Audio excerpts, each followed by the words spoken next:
જય શ્રી કૃષ્ણ મિત્રો, કેમ છો? મજામાં ને? આજે આપણે એકદમ સરસ અને હેલ્થી, તેલનું ટીપું પણ નહીં તેવું આપણે અથાણું બનાવીશું.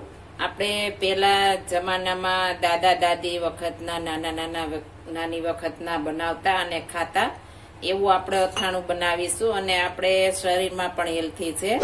આપણે જરા પણ તેલ નહીં આવે એટલે આપણે હેલ્થી બનશે. આપણે હેલ્થી અથાણું બનાવવા માટે આપણે આને બોરિયા ગુંદા કહેવાય છે. આ બનાવીએ અથાણું તેને આ રીતના એકદમ તાજા ફ્રેશ ગુંદા આવતા હોય તે આપણે લેવાના છે.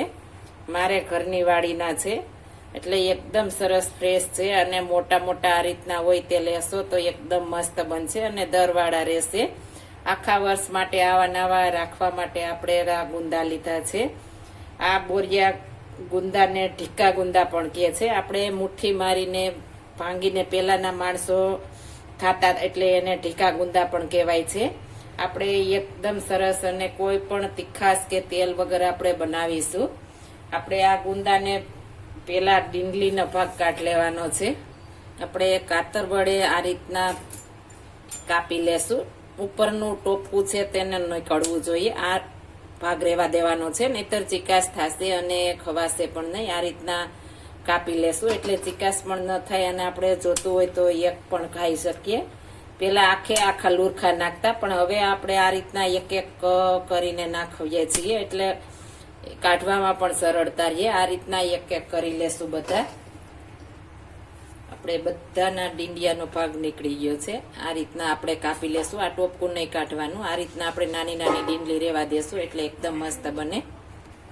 હવે આમાં આપણે નિમક નાખીશું. નિમક પણ વધારે નાખવાનું છે એટલે આપણે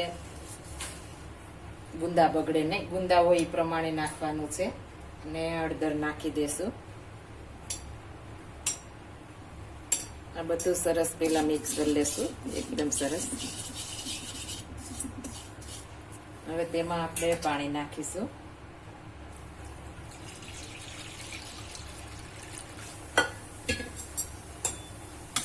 આપણે નિમક ઓગાળી લેવાની છે સરસ.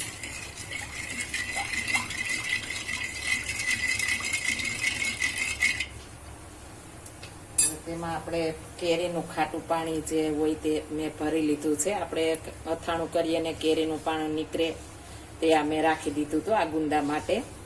આપણે તેમાં ખાટું પાણી નાખી દેશું. અને કેરીનો અથાણાનો વિડીયો મેં આગળ મૂકી દીધો છે, તમે જોઈ શકો છો. એ સરસ નિમક પણ ગળી ગયું છે. હવે તેમાં આપણે ગુંદા સરસ નાખી દેશું.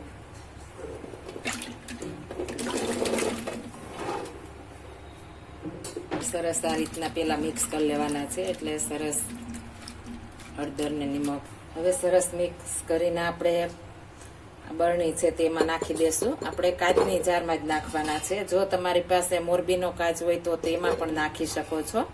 આમાં નાખી દેશું અને આપણે એકદમ ડૂબડૂબા રાખવાના છે. અને આપણે આ 15 થી 20 દિવસ પછી ખવાઈ છે. આપણે પેલા નથી ખાઈ શકતા.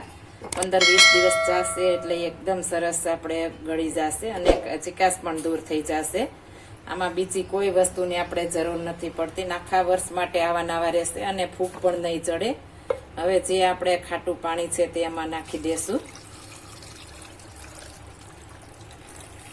ડૂબડૂબા રાખવાના છે.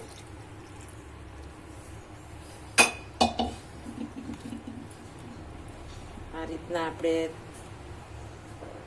દાબી દેશું. જો આ મારી રીત પસંદ આવી હોય તો મારી ચેનલ લાઈક, શેર અને સબસ્ક્રાઈબ કરી દેજો. ફરી મળીશું નવી રેસીપી લઈને.